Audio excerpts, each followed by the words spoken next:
caríssimos irmãos, que o Senhor Jesus nos abençoe, que Ele nos preserve em tranquilidade e paz.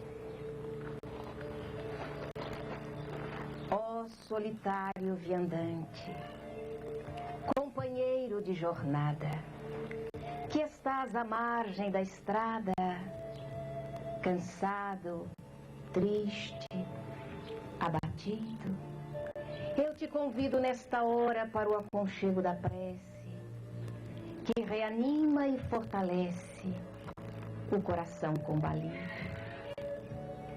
Pare um instante, repouse, volve os olhos para os céus, esquece tudo e pensa em Deus, nosso Pai de imenso amor.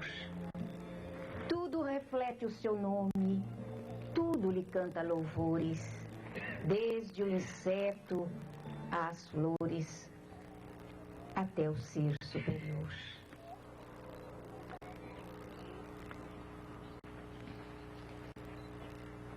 Os dois viajores pareciam não perceber o que ocorria em torno. Estavam tão perdidos em seus cismares, estavam tão envolvidos nos véus plúmbeos dos pensamentos tristes. Os olhos vermelhos, pejados de lágrimas, pareciam incansáveis no afã de derramá-las. Caminhavam, e o terreno sáfaro em torno dos seus passos, em pós a passagem do vento, deixava uma nuvem vermelha, cor de zarcão, que os envolvia. E o calor imenso que os faziam também transpirar em abundância, nada daquilo parecia quebrar a monotonia dos seus pensamentos. A vastidão cerúlea, de um azul cobalto naquele horário do dia, parecia convidar a ilações mais profundas. Porém, eles não se apercebiam de nada. Até que repentinamente, como que surgido de coisa nenhuma, alguém aproxima-se de leve e uma indagação surge. Por que a tristeza? Por que tamanha dor? A voz é cantante, suave, doce como um poema.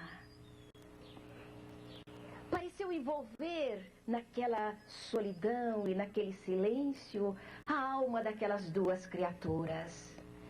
Ergueram inopinadamente o rosto ambos e tentaram fixar o rosto do viajor solitário que ali se encontrava. Não conseguiram perceber-lhe o semblante, coberto que estava pelo capuz. Mas a pergunta ainda estava vibrando no ar. Por quê?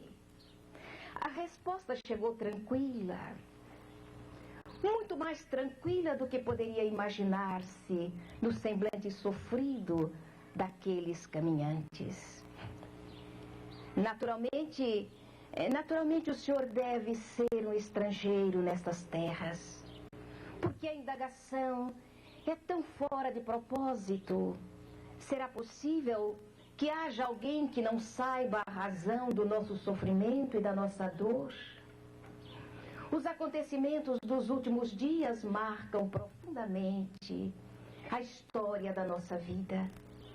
Muito natural que o véu da angústia tenha descido sobre a nossa alma e os nossos olhos, como cataratas, não se cansem de lançar as lágrimas do sofrimento e da dor. Porventura essa dor pode ser nomeada? Ora, naturalmente que pode. Nós, até bem pouco tempo atrás, éramos discípulos de alguém especial. Éramos discípulos de um mestre cuja palavra, cuja ternura e cujo amor envolveu-nos a alma numa ternura imensa e tão profunda que acreditávamos nunca mais ficaríamos órfãos. Inopinadamente, a foice do destino ceifou essa vida e levou com ela todas as nossas esperanças e todo o consolo da nossa alma. Jesus, o mestre Nazareno, o pastor das nossas almas, foi crucificado, foi morto, e o seu corpo se encontra no sepulcro, e nós estamos órfãos. Foi-se o pastor, e as ovelhas se encontram tresmalhadas, perdidas, sem um redil onde se possam aconchegar. E por essa razão sofremos. E as mãos foram levadas à face, o soluço eclodiu do peito. E então a voz do viandante ergueu-se cantante naquela tarde luminosa, encantadora, apesar do terreno desértico, apesar da poeira, apesar de tudo. Ah, nécios e tolos que são, que se perdem em angústias e cismares, enquanto toda a vida estua em torno dos seus passos. E aquele homem começou a discorrer a respeito da história do povo hebreu. Havia tamanha cultura e conhecimento na história que se derramava daqueles lábios, que os dois discípulos se quedaram extraordinariamente tocados pela voz daquele homem. Começou a discorrer desde a partida de Abraão das terras de Ur, atravessando os rios Tigre e Eufrates, para jornadear em busca das terras de Canaã, a terra prometida, ouvindo as vozes dos céus que o estimulava a marchar. Depois começou a discorrer a respeito dos demais patriarcas. Deteve um instante na história de Jacó, que veio mais tarde a dividir o povo hebreu em 12 tribos, e que deu um cunho diferente à história daquele povo, modificando inclusive a sua nomenclatura. Falou a respeito dos demais patriarcas e começou a discorrer a respeito dos profetas, da forma com que eles contaram a história dos céus e da forma com que narraram o advento de alguém especial que iria mudar profundamente a vida de toda a terra e de todas as criaturas. Moisés teve um espaço especial na narrativa do viandante solitário. Falou a respeito daquele homem que, depois de viver parte da sua vida no palácio de Faraó, escolheu tornar-se escravos para melhormente sentir a história e o sofrimento do seu povo, e o esforço sobre-humano que fizera para libertá-lo do jugo dos egípcios. A trajetória durante 40 anos pelo deserto, em que estabeleceu leis inexoráveis para modificar a cerviz daquele povo que deveria unicamente servir a Deus. Aqueles 40 anos marcados por lágrimas, por gotas de sangue, de gemidos e sofrimentos, nos lábios daquele homem que narrava com mestria, ganhava um sonido especial. Depois de eles estarem agora estabelecidos, eis que a história começa a narrar o futuro advento do Rei da Luz, do Rei Solar, daquele que viria instalar na terra uma luz que nunca mais se extinguiria. E a história de Jeremias, o profeta da paz, a história de Malaquias, Isaías, que tão bem marcara o advento do precursor nos lábios dele, ganhava uma tonalidade, um colorido e um frisson que tomava conta da alma daqueles dois ouvintes, privilegiados ouvintes. Chegou até a narrar o posicionamento da cidade de Belém Efrata, a cidade do rei pastor, a cidade onde surgira Davi e de onde surgiria também uma luz que iria iluminar para sempre o orbe e o coração das criaturas. E a magia daquela voz realmente parecia embalar o coração daqueles homens. As lágrimas secaram e o estupor, crescendo paulatinamente, ia fazendo com que eles tivessem o desejo de permanecer ao lado daquele homem para sempre, porque a sua voz os embalava. A sua voz era como o cântico de uma mulher que acaba de ser mãe e embala nos braços o filho da sua ternura. Havia modulações tão profundas e tão estranhas que eles poderiam dizer que havia naquela voz todo o mistério do encantamento da vida. A voz daquele homem os arrebatara para os cimos, carregando-os nas nuvens e permitindo que eles pudessem sentir Deus no embalo daquela vastidão imensa onde os mundos, como um magnífico concerto, falava ou cantava o nome de Deus. E ali eles ouviram a musicalidade da criação. Ali eles ouviram a palavra, a voz de Deus cantando vida para todas as criaturas do universo. E de repente aquela voz os arrebatou para outros cantos, para outros caminhos, para outras vidas, para outras coisas que eles não conseguiam entender e que, no entanto, sentiam em tudo isso a presença de Deus. As horas passaram rapidamente. A areia pingou na ampulheta da vida daqueles homens de uma forma quase que brutal. E, de repente, despertando, quando calou-se a voz do itinerante, eles perceberam que a noite já havia descido sobre a terra. Um véu espesso e negro havia tombado sobre todas as cidades. E as primeiras estrelas começaram a tremeluzir no firmamento. E Selene, a rainha da noite, já começava a puxar o seu carro de prata para a grande viagem na amplidão da noite escura. E então chegaram às portas da cidade. E quando intentaram adentrá-las, eles perceberam que o viajor prosseguia, que os seus passos o levavam para além da entrada da cidade. Oh, meu Deus! Como quebrar a magia daquele encontro?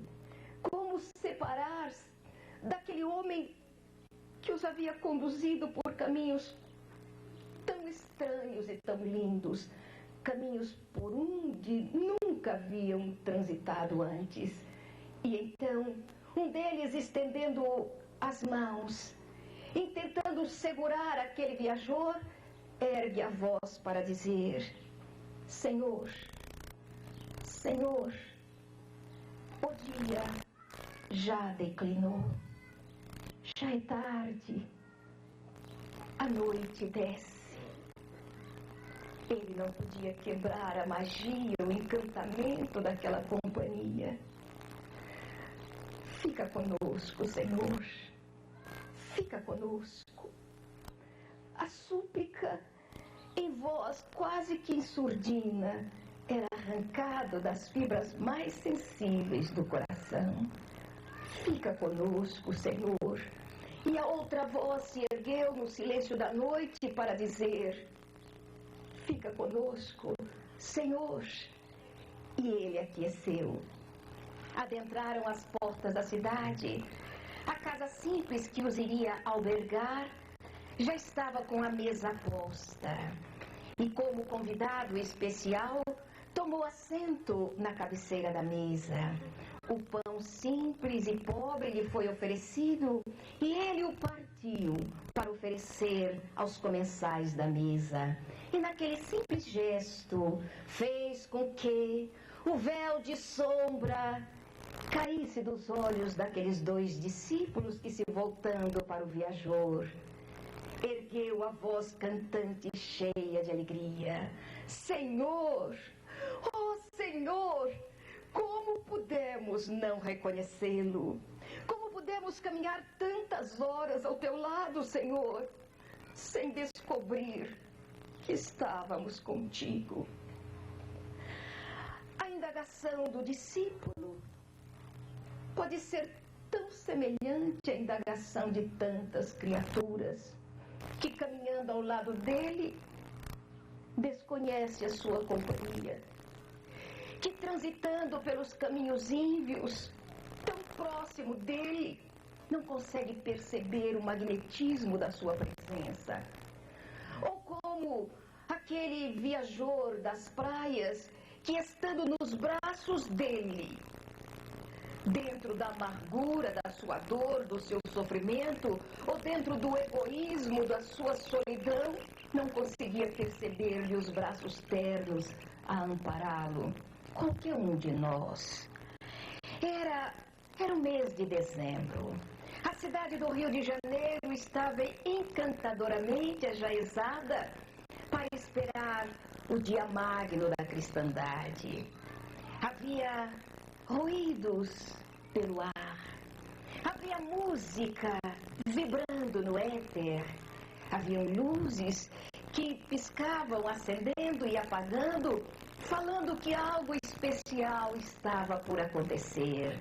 Havia o som de sinos que bimbalhavam, havia cântico de pássaros também.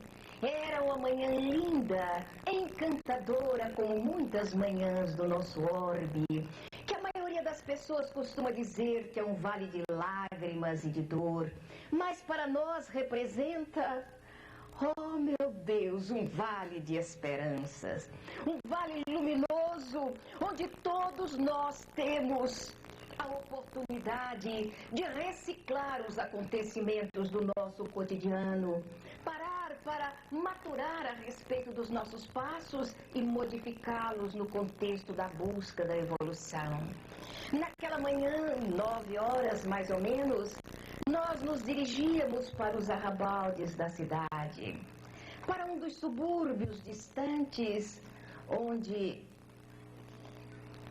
é escuro, cinzento, triste se erguia, ou se ergue ainda, um dos presídios da cidade, o de mais alta periculosidade, e onde também são segregados jovens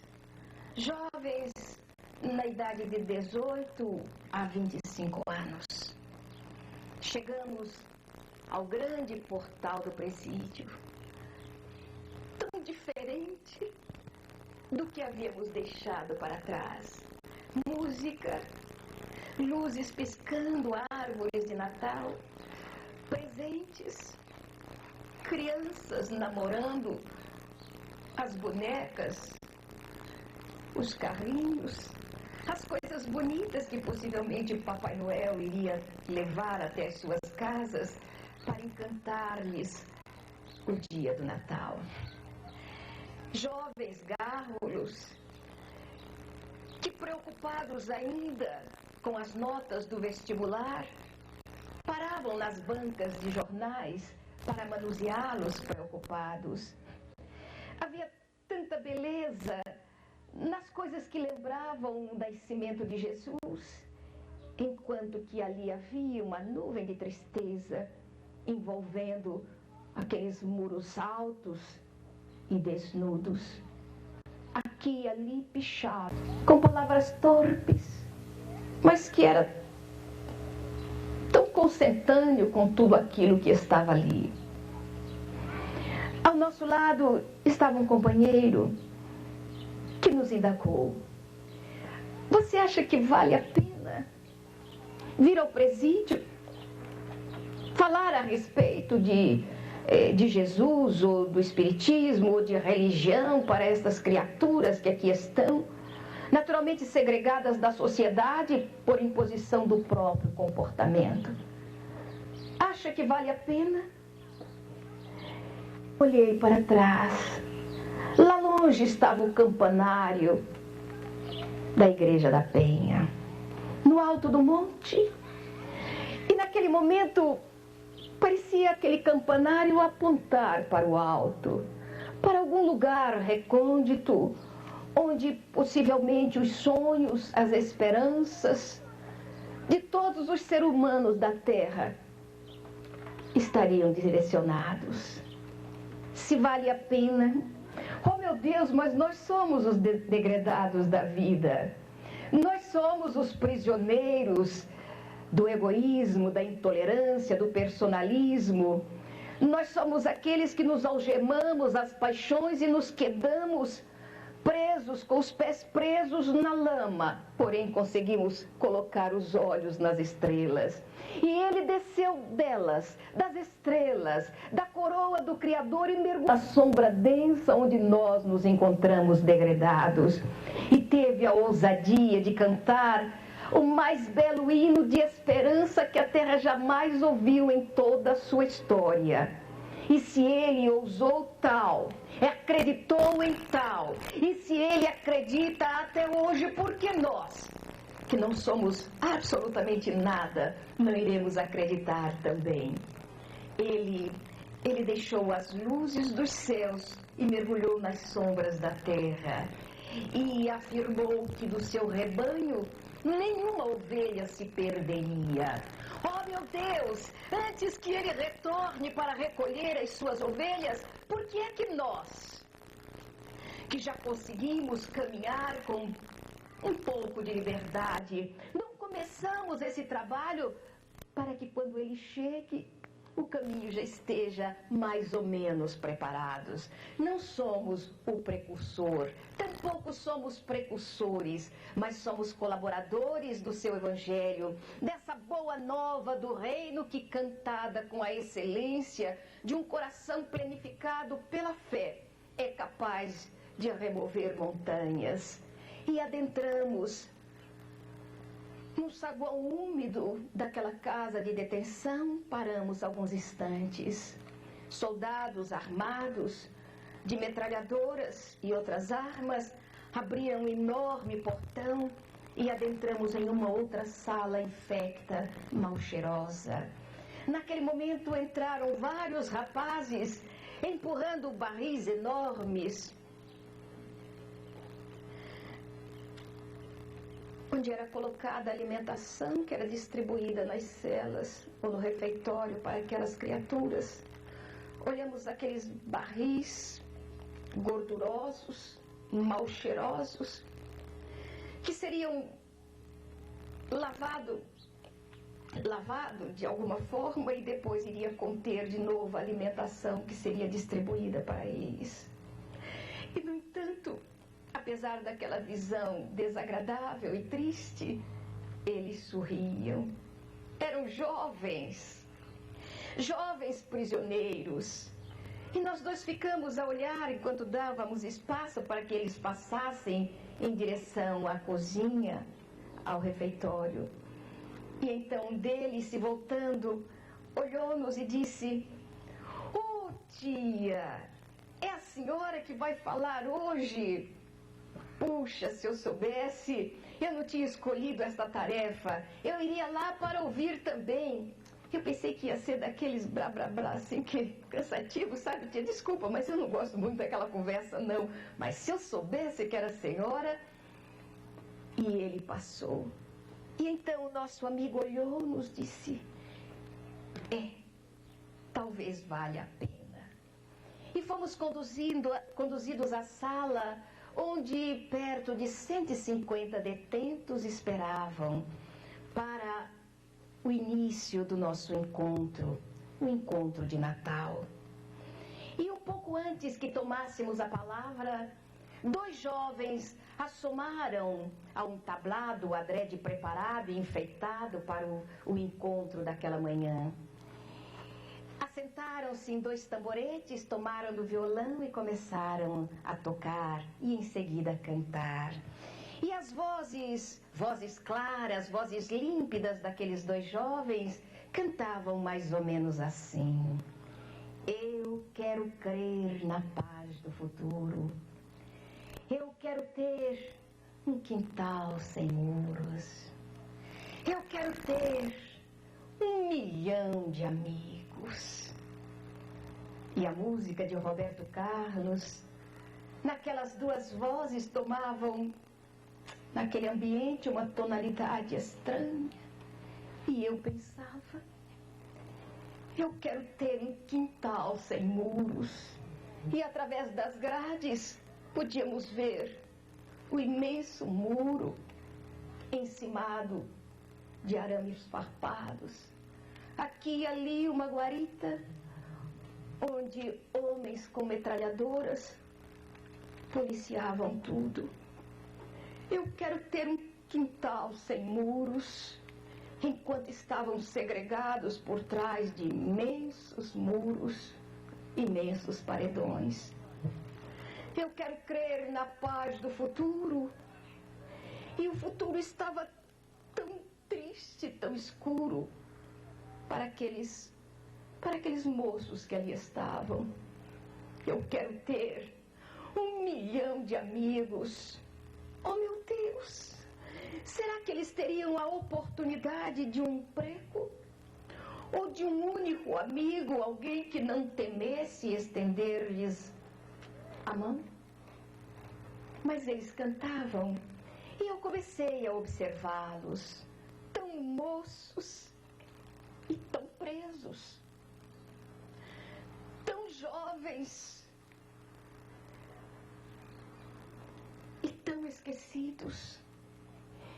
E na camisa branca, ironicamente, estava escrito humanização. E eu pensei nos barris mal cheirosos onde a comida era colocada para que eles se alimentassem. E eu me recordei do refeitório infecto, onde eles faziam as refeições. E eu me recordei de ter visto na televisão as celas estreitas, que mal daria para 2 pessoas ali quedar-se, e onde muitos se acotovelavam, colocando pernas e braços através das grades. Humanização. E de repente o sino tocou lá fora. Natal. Jesus se aproximava. E naquele momento me deu um medo, e eu fiquei pensando, o que eu vou dizer a estes moços? Eu que sou livre. Livre? Quem é livre neste mundo? Livre da responsabilidade de ser honesto, de ser digno, de ser respeitável. Quem é livre de manter uma vida de dignidade e respeito? Naturalmente, na situação evolutiva em que nos encontramos, todas essas palavras representam prisões sem grades, onde temos que permanecer. E eu pensava, o que vou dizer? E naquele momento, alguém me chamou a atenção. Era um jovem, era um rosto lindo, a face azulada pela barba cerrada, que estava muito bem escanhoada. O cabelo cortado, escovinha, bem curto. 2 olhos castanhos, brilhantes e irônicos, que me fitavam detidamente. O nariz reto, parecia haver sido cinzelado por um artista genial. Os lábios vermelhos, com um meio sorriso, deixavam entrever dentes perfeitos. E ele, de corpo hercúleo, os braços bem torneados, sentava-se desprecentemente na cadeira e nos fitava. E quando ele percebeu que nós havíamos sido atraídos pelos seus olhos, ele sorriu. Acentuou o sorriso irônico e aquilo nos causou um certo mal-estar. Desviamos os olhos, mas parecia que um imã atraía e de novo voltamos a fitá-lo. Ele sorriu mais acentuadamente e nós percebemos que ele zombava do nosso posicionamento, zombava mesmo das emoções que nos visitavam, que ele parecia descobrir através dos nossos olhos. E eu pensei comigo, que rapaz atrevido. Mas eu vou olhar de frente para ele. Mas havia tanta atrevimento naqueles olhos que tivemos que desviar. E então fitamos outro moço, que naquele momento acompanhava o refrão daqueles dois cantores. Eu quero crer na paz do futuro. E ele brandia o punho cerrado, afirmando: eu quero ter 1 milhão de amigos. 1 milhão de amigos. E eu olhava para aqueles moços que sorriam com os olhos brilhantes. Presidiários, 1 milhão de amigos. Naquele momento, os dois cantores calaram as suas vozes e a companheira nos convidou a falar. Erguemo-nos e, como que um imã, os olhos do rapaz nos atraiu. Olhamos para ele e ele agora sorria mesmo, desafiadoramente, e eu parecia sentir que ele dizia: agora, o que é que você vai dizer? Desviei os olhos e voltei a olhá-lo novamente. E então o sino tocou em algum lugar. E então uma música de Natal se ergueu também no ar. As notas eram tão límpidas. E a figura de Jesus pareceu delinear-se na intimidade do coração. Pareceu altear-se, a sua voz parecia cantar uma musicalidade de Natal na acústica da alma. E nos recordamos dele e penetramos as terras da Palestina para falar-vos a respeito dele, do seu pensamento de ternura, do seu pensamento de amor. Começamos a falar a respeito da esfera crística que se aproximou da terra, dos milhares e milhares de corações apaixonados por ele, que mergulharam na vilegiatura carnal exatamente para compartilhar com ele da expansão da boa nova do reino. Todos aqueles que marcaram profundamente as páginas do cristianismo através de uma dedicação total ao pegureiro divino. Recordamos então todos aqueles que partilharam, que foram comensais da sua mesa, e que no primeiro impacto fugiram no momento terrível da sua prisão e da sua crucificação, mas que depois, tocados pelas suas lembranças, retornaram para entregar a própria vida, honrando a lembrança dele. Recordamos então aqueles que desceram aos circos e que elevavam as vozes ao empírio, cantando hosanas a ele, na certeza da continuidade da vida e na certeza também de que ele não houvera deixado órfão as suas ovelhas na terra. E cantando entregavam a vida para que aquele sangue generoso ali derramado fosse mais tarde multiplicar-se em miríades de outros corações dedicados a Jesus. E a hora correu célere, enquanto a lembrança vagava em torno dos passos do divino amigo. E encerramos a nossa exposição e nos sentamos. Havia um silêncio imenso no ar, até que os moços se levantaram. Depois de aplaudir detidamente, se aproximaram também. Havia tanta emoção naquelas criaturas que nós também fomos tomados por emoção. Volta, volta, tia, volta. Eu volto, um dia eu volto. Oh, tia, que bom. E aquela emoção daquele momento foi envolvendo tudo. E nós nos voltamos para sair, o tempo urgia, tudo ali é cronometrado e a gente precisava sair. Havia uma escadaria íngreme e quando colocamos o pé no primeiro degrau, sentimos que uma mão forte segurou-nos o braço. Voltamos-nos e ali estava o rapaz, de olhos frios e irônicos. Só que ele não nos olhava naquele momento, a cabeça estava baixa e ele disse: a senhora já vai? Já. Poderia me ouvir por alguns minutos? Olhei para a senhora que dirigia a escola espírita naquele educandário, ou reeducandário, ou que deveria ser um reeducandário naquele presídio, e ela olhou o relógio. Ainda temos algum tempo. Ele nos puxou para o lado e começou a dizer: eu vou rapidamente contar a minha história. Ele estava nervoso e as mãos estavam trêmulas. Ele não nos olhava. Apenas podíamos ver que o rosto era muito lindo e que a voz era uma voz bem juvenil e bem modulada.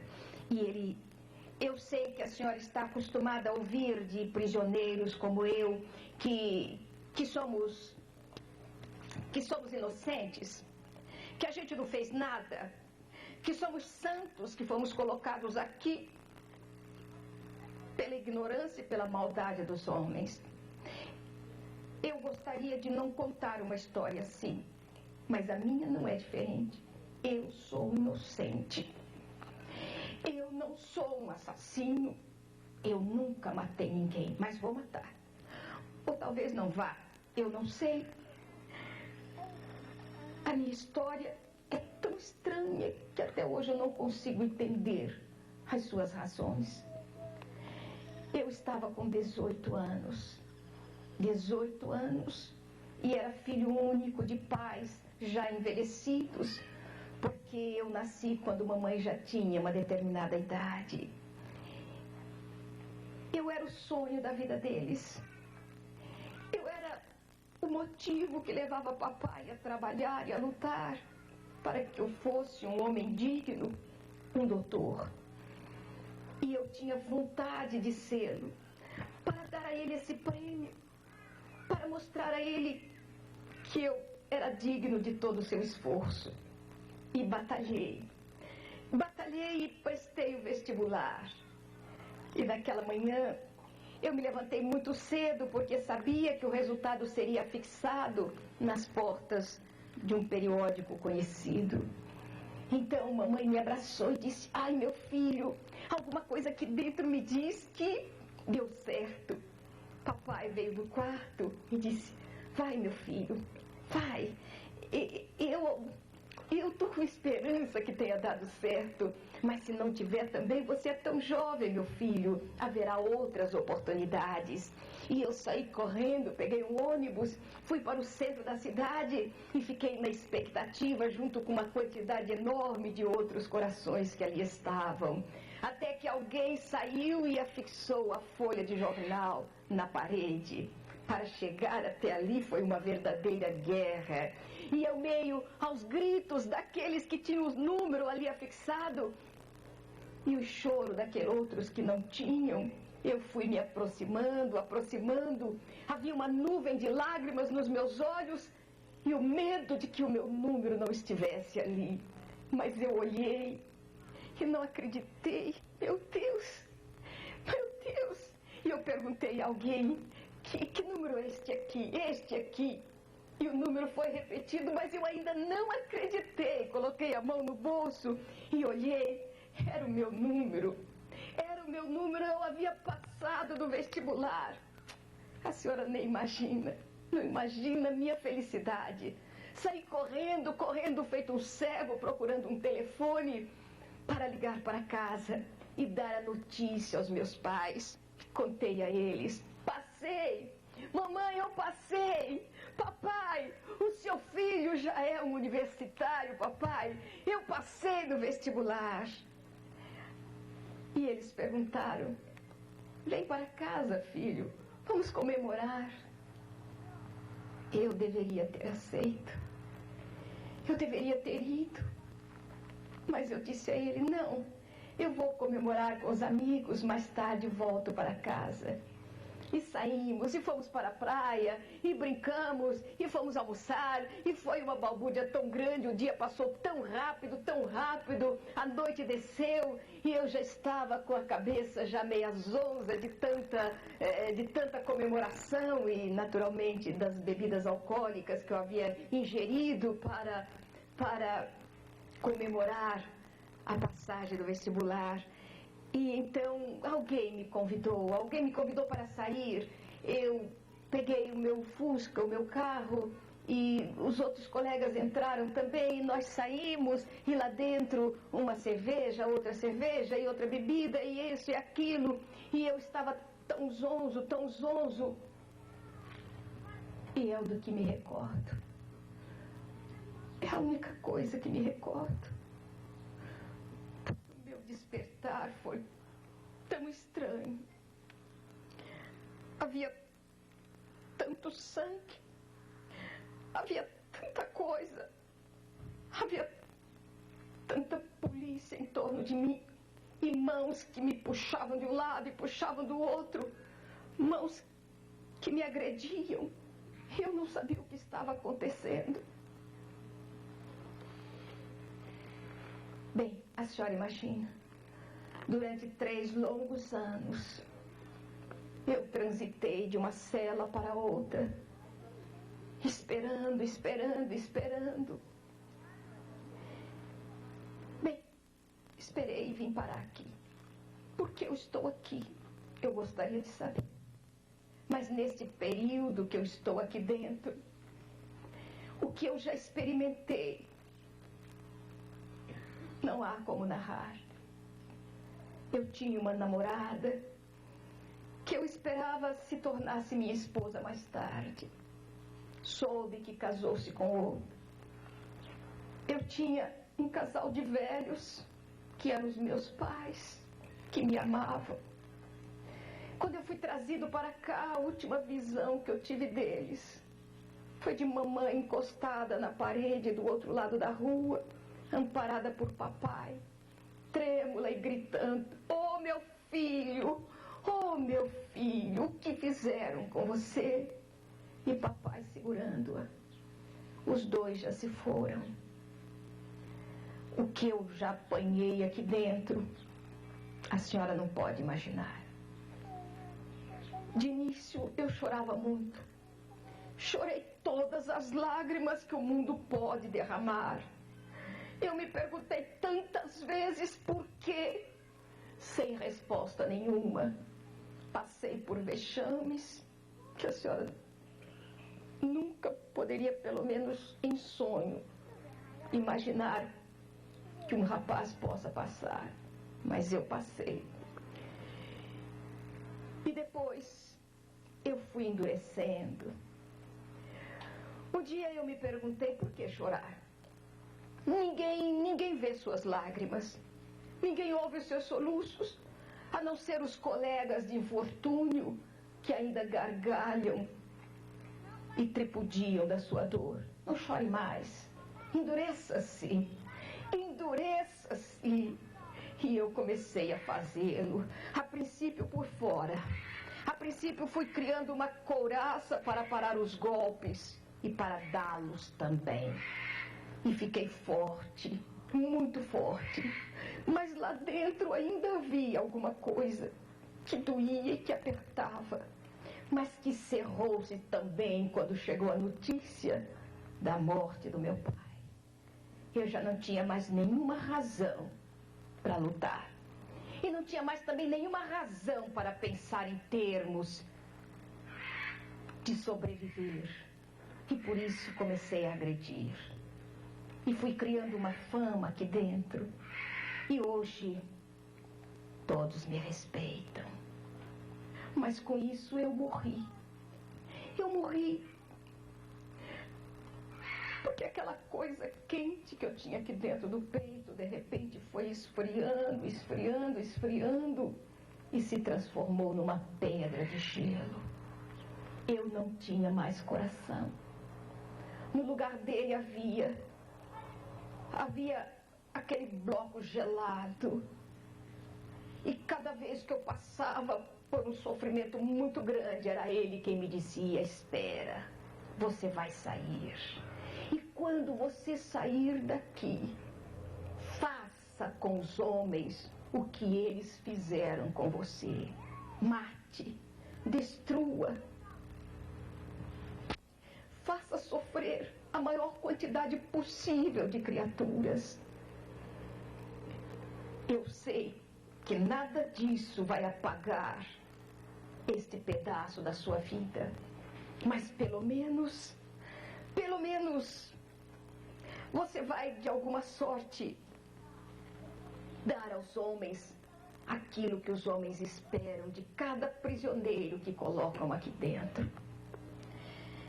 Criminoso ou não, esta vida é infernal, minha senhora. Bandidos ou não, Esta vida os torna bandidos. Necessária ou não, a prisão é alguma coisa hedionda. Ele segurava a minha mão e apertava com força. E eu tentava dizer alguma coisa e não diga nada. Por favor. Eu estava olhando para a senhora e eu percebi que a senhora me fitava também. E eu percebi que o meu olhar a deixava encabulada e eu achei isso muito engraçado. E então comecei a olhá-la propositadamente, enquanto eu perguntava em pensamento: o que é que está pensando que vai dizer para nós? Você precisa ser bonzinho? Vem ser bonzinho você aqui dentro. Você precisa lembrar de Jesus. Vem lembrar de Jesus você aqui dentro, eu lhe dizia em pensamento. Você precisa amar o próximo, é o que todo mundo diz. Vem amar o próximo aqui dentro. Vem experimentar a vida aqui, atrás dessas grades. E depois saia por aí mandando as pessoas serem boas, serem fraternas, serem amigas. Eu lhe dizia tudo isso e me divertia observando que a senhora estava encabulada.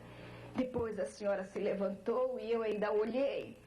Mais uma vez, mais outra, em tentando cortar o fluir dos seus pensamentos, da sua inspiração. Depois de algum tempo, eu comecei a perceber que havia alguma coisa a mais naquelas lembranças que fluíam dos seus lábios. E de repente foi como se uma nuvem me envolvesse e eu começasse a perceber a figura de alguém. E parecia que esse alguém caminhava devagar ao meu encontro, talvez a magia das lembranças, talvez a magia da voz, ou o encantamento da história notável que a vida ofereceu à humanidade.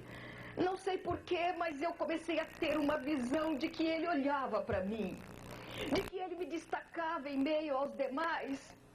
E parecia que os lábios dele se movimentavam e ele falava comigo. Mas a sua voz não chegava aos meus ouvidos. Mas a mão que se estendia, essa eu podia reconhecer. E de repente eu percebi que alguma coisa aqui dentro... Percebi que aquele gelo começou a quebrar-se, quebrar-se. E um calor bom tomou conta do meu peito. E me subiu pela face e me escorreu pelos olhos. Há tanto tempo que eu não choro. Há tanto tempo que não derramo uma lágrima. Volte aqui outras vezes. Nem que seja, pelo menos, para me fazer chorar. Ele virou as costas e correu. Eu quero crer na paz do futuro. Eu quero ter um quintal sem muros. Que importa se você coloca muros no seu quintal ou trancas na sua porta? Que importa se você coloca grades na sua janela? Que importa se coloca um cachorro bravo no seu quintal? Nada disso importa. Ruim, duro, triste. É se você coloca uma grade no coração. É se você coloca uma barreira nos seus braços e eles fiquem vazios. Não saibam abraçar. Não saibam fazer um gesto de ternura. Ruim é se as suas mãos se estendem apenas para manipular corpos. E se esqueça de que nesses corpos existe uma alma e existe sentimento. Ruim se você se tornou apenas um manipulador de sexo. E esquece que por trás dele existe um fenômeno chamado reencarnação. E que representa a justiça de Deus, ofertando aos seus filhos uma nova chance para viver. E para se regenerar também. Imagine se você, de repente, apagou de dentro de si todos os requisitos da emoção verdadeira e do sentimento bom do amor. Então você está morto. Então você tem um bloco de gelo no peito. Então você não merece ser chamado papai ou mamãe. Porém ele veio à Terra. E um dia, um punhado de vozes se ergueu para dizer: Ave Cristo, aqueles que vão viver para sempre te saúdam. E então, a chance e a esperança de novo brilhou na Terra.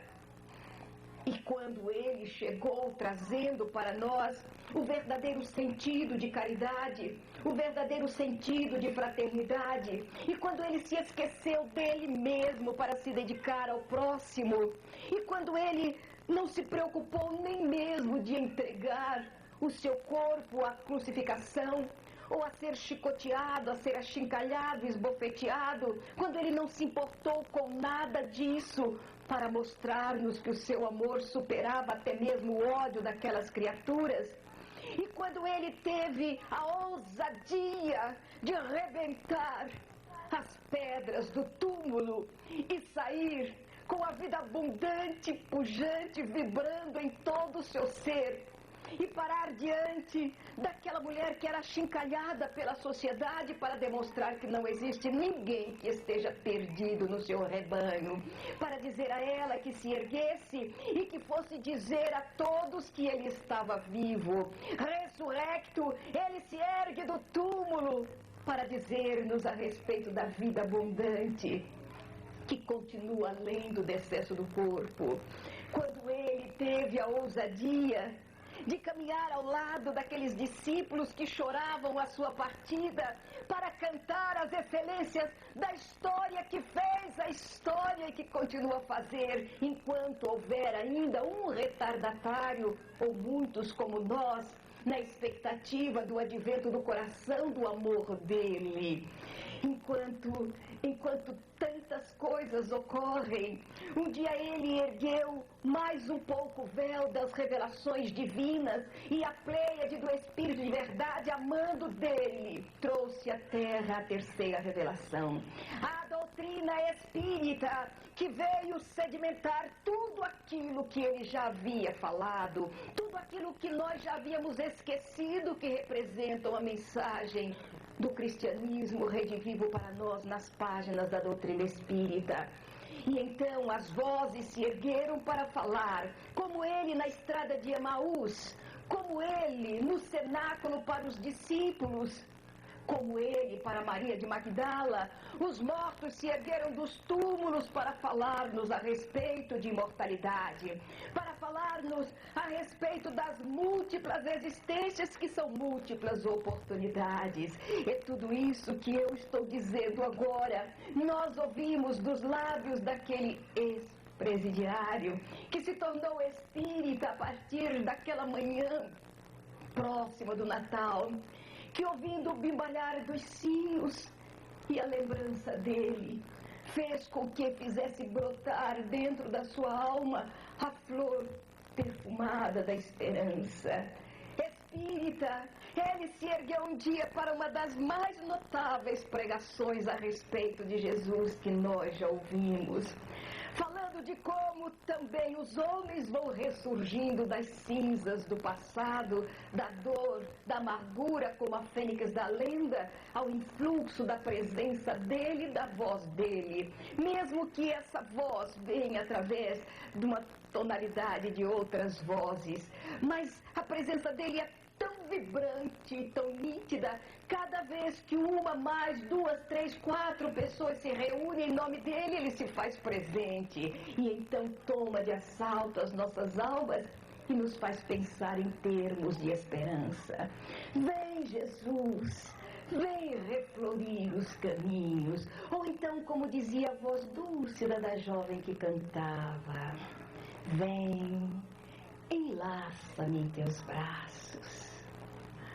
Oh, Jesus, Talvez a gente não consiga sentir os braços dele nos enlaçando, mas o seu filho pode sentir os seus braços enlaçando-lhes o corpo frágil. Mas o seu filho pode sentir a sua voz falando-lhe da vida e orientando-o nos caminhos índios do mundo. Mas a sua esposa pode vibrar nos seus braços ao amplexo da sua ternura.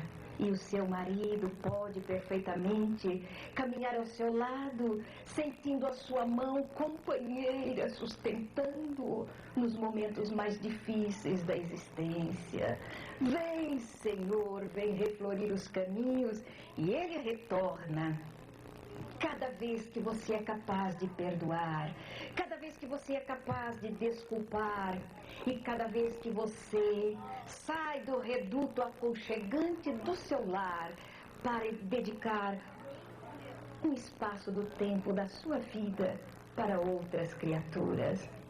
E cada vez que corações erguem espaços como este, onde aves sem ninhos, aves em plumes, que escaparam do aconchego do lar e tisnaram essas mesmas asas em plumes nas viciações do mundo e param sem esperanças. E de repente, ave Cristo, e a esperança renasce. Cada vez que a gente adentra um local como este, Jesus retorna à terra. E então a gente pode acreditar que é possível um quintal sem muros, é possível a paz do futuro e é possível também 1 milhão de amigos. Aqui se começou com 16 amigos, agora são 20 amigos e mais um outro punhado de corações amigos, estabelecendo um regime de fraternidade nesta terra sofrida que é um vale de esperança. Então a gente crê na paz do futuro.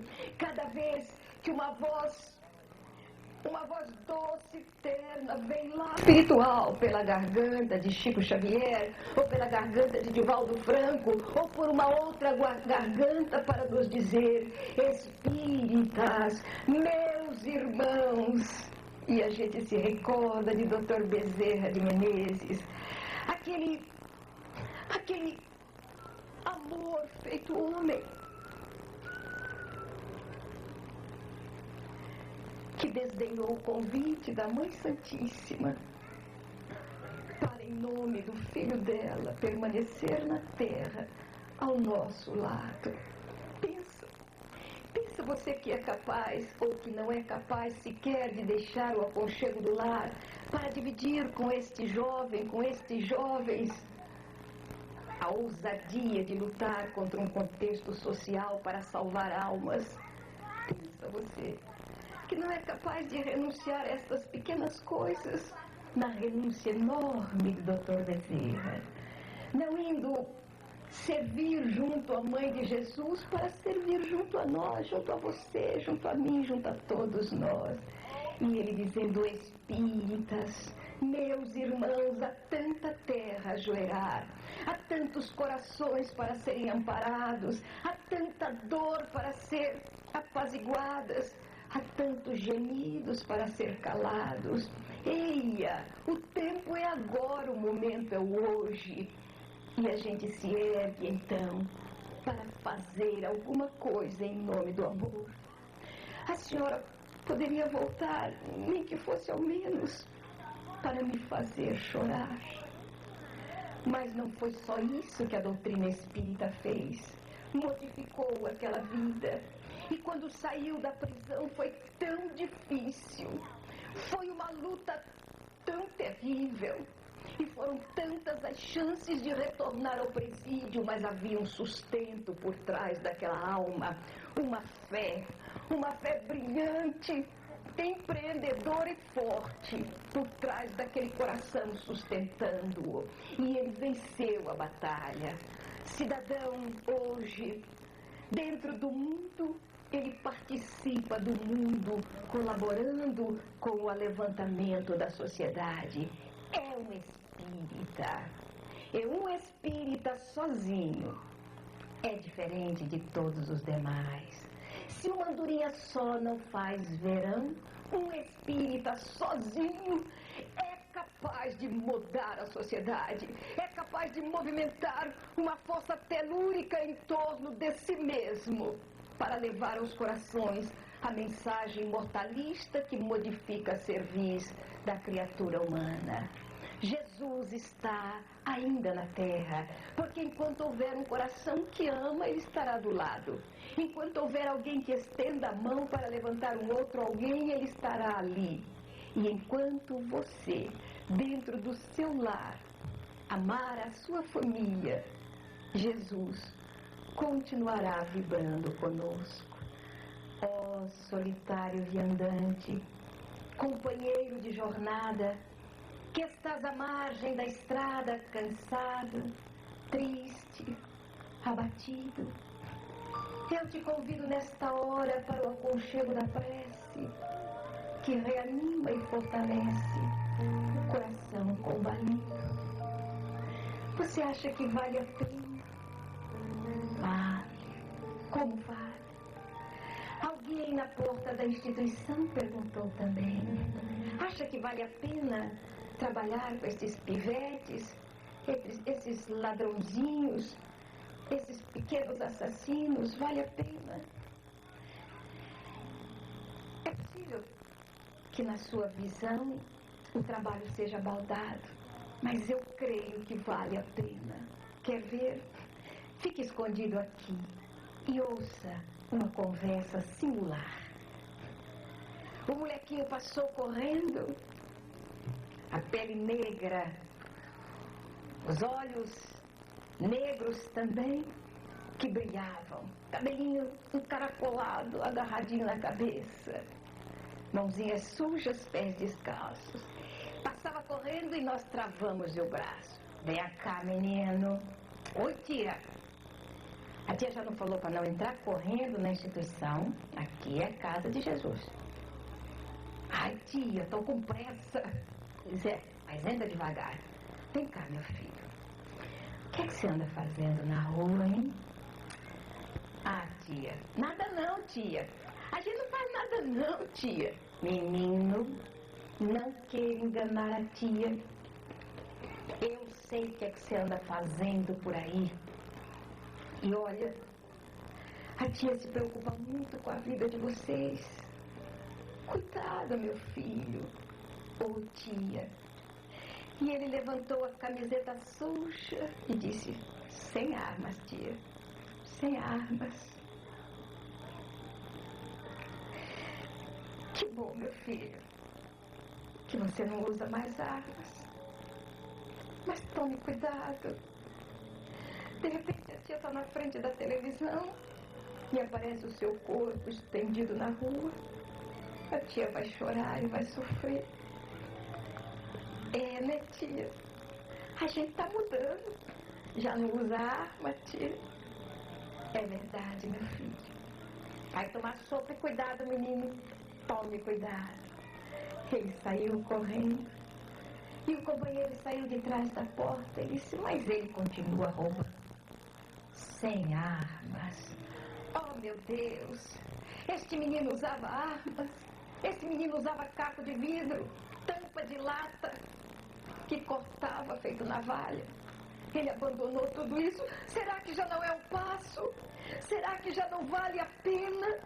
Oh, meu Deus, nós não vivemos de forma imediatista. Se Deus nos dá múltiplas reencarnações, a nós que já temos uma nesga de céu para enxergar a vida abundante, se Ele nos dá outras oportunidades, por que nós vamos querer transformar